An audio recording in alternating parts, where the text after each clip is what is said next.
The life of Bediuzzaman Said Nursi.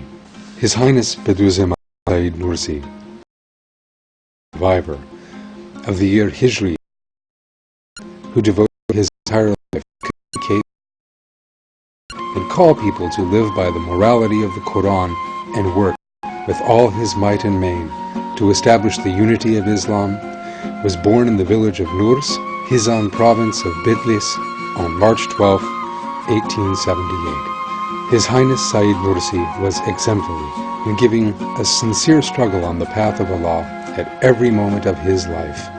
His profound knowledge in religious and positive sciences, which he learned at an early age, was acclaimed by the scholars of his time, and due to his sharp intelligence, strong memory, and superior abilities, by the name Bediuzzaman, meaning the most unique, superior person of the time. Bediuzzaman Said Nursi arrived at Istanbul in 1907 in order to get permission for a university he was planning to found, which he called Madrasah al-Zahra, which would provide education both in religious and educational sciences in order to resolve the problems of education in the East, something he considered to be the most urgent need of the region. With his profound knowledge, he was also accepted in a very short time by the scientific community of Istanbul. His various articles were published in newspapers and magazines, and he also lent support to the government by participating in arguments about freedom and constitutional monarchy. Despite this, however, the government of the time felt unease about the interest scholars, pupils, madrasa instructors, and politicians in Istanbul showed to him. For this reason, he was first sent to a mental hospital. Although he played a unifying role with his articles and speeches following his release, he was unjustly accused and arrested in 1909 on claims that he had participated in the March 31st incident. He was put on trial for his life, but subsequently acquitted. Following this incident, Bediuzzaman returned to the East. During the First World War, he established a militia of followers and played an active role in the defense of the country. During this war, he showed great success as the voluntary regimental commander, ultimately taken as a prisoner of war by the Russians. At the end of 3 years of captivity, he, by Allah's will, managed to escape from captivity and secretly returned to Istanbul. Statesmen and scholarly circles in Istanbul met Bediuzzaman with great interest. He was assigned to the leadership of Dar al-Hikmand al-Islamiyya, the Academy of Islam. With the salary he received, he started to publish and distribute his books for free. Then Said Nursi prepared a cautionary booklet, The 6 Wiles of Satan, that revealed the invading forces' real intentions, which, order issued by the commander of the invading forces, caused him to be wanted, dead or alive. He ardently advocated and supported the national struggle. Mustafa Kemal Atatürk personally invited him to Ankara, where he was welcomed by a state ceremony on his arrival.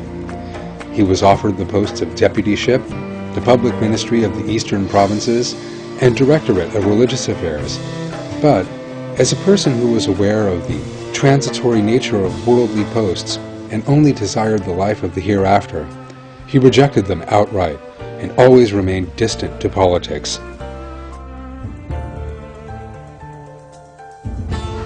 When the Sheikh Said rebellion erupted in 1925, although he had no connection with the incident, Said Nursi was taken from Van province, where he secluded himself, and was exiled to Burdur, and then to the Barla district of Isparta. Bediuzzaman wrote a great part of his work, the Risale-i-Nur collection, in this period of exile.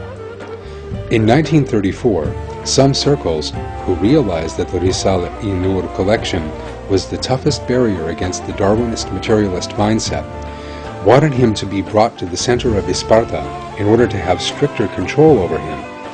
Sukru Kaya, the interior minister at the time, made a statement in the Cumhuriyet Daily on May 10, 1935, which groundlessly accused him of irrational slanders, such as declaring his prophecy, deceiving naive young people and taking their money, and obscurantism.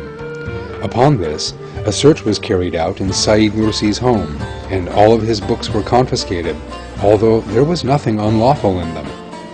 He was taken into custody and questioned, but, seeing that his works had constituted no element of crime, he was released.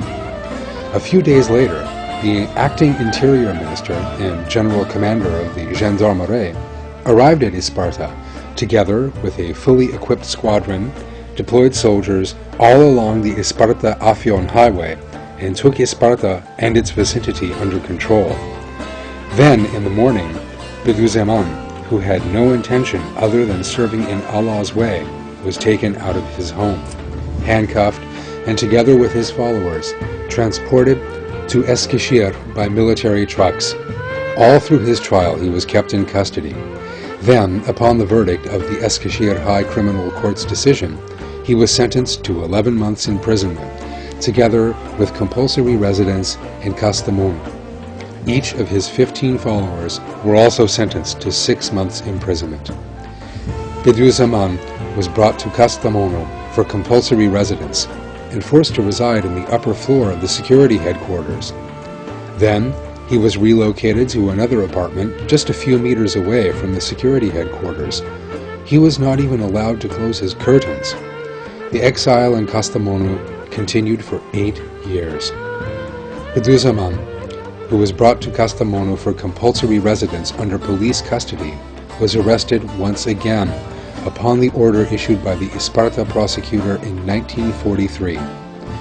Despite his severe illness, he was taken to Ankara and then by train to Isparta.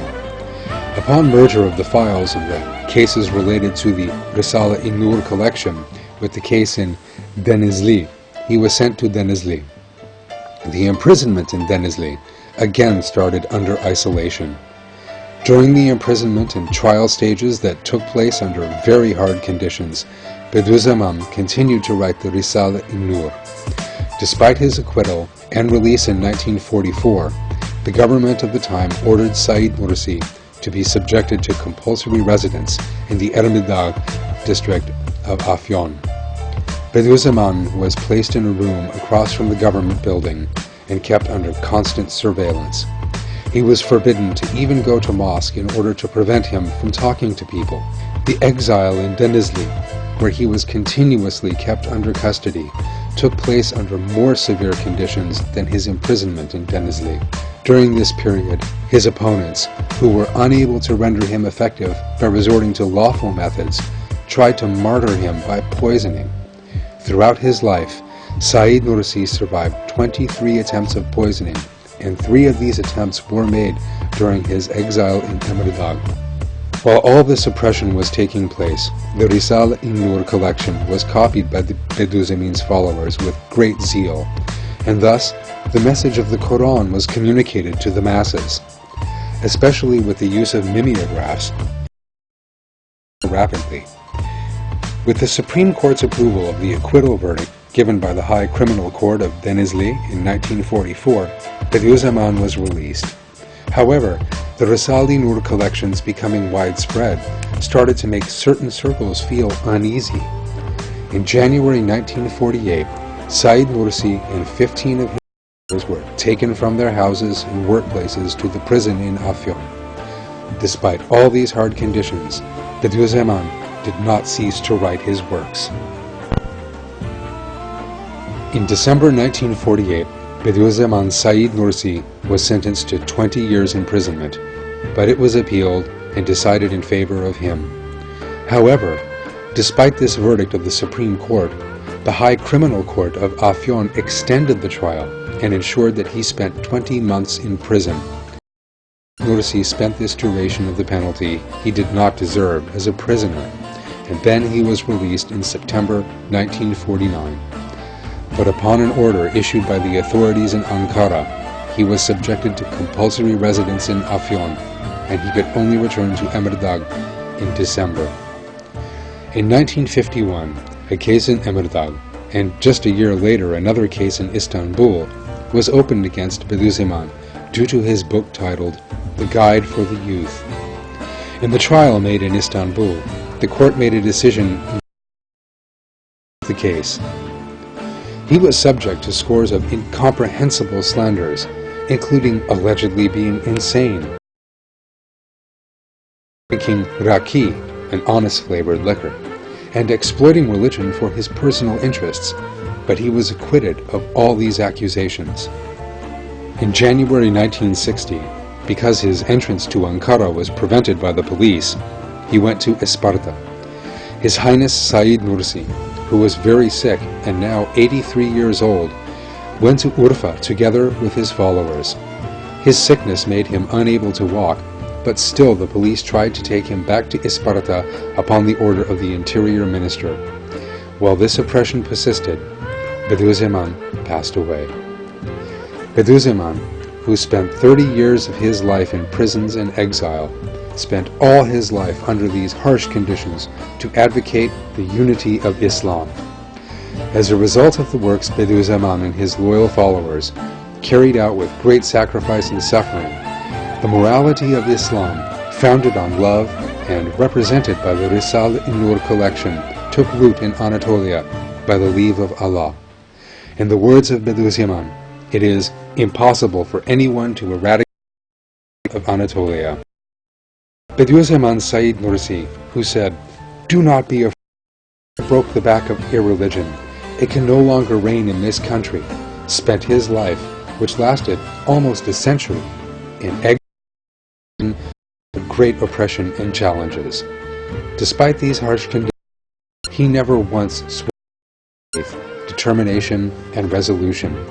In his work titled Booklet of Fruits, he stated that he considered prison as a madrasa thusly.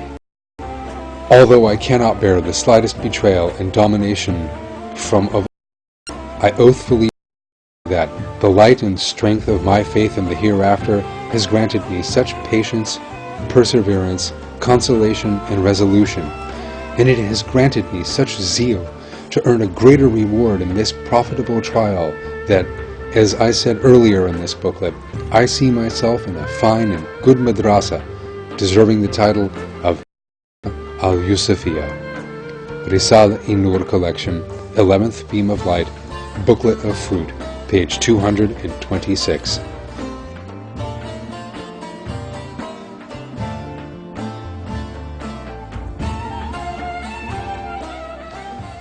I take refuge in Allah from the accursed Satan. Those who do good will have the best and more. Neither dust nor debasement will darken their faces. They are the companions of the garden, remaining in it timelessly, forever. Surah Yunus 26.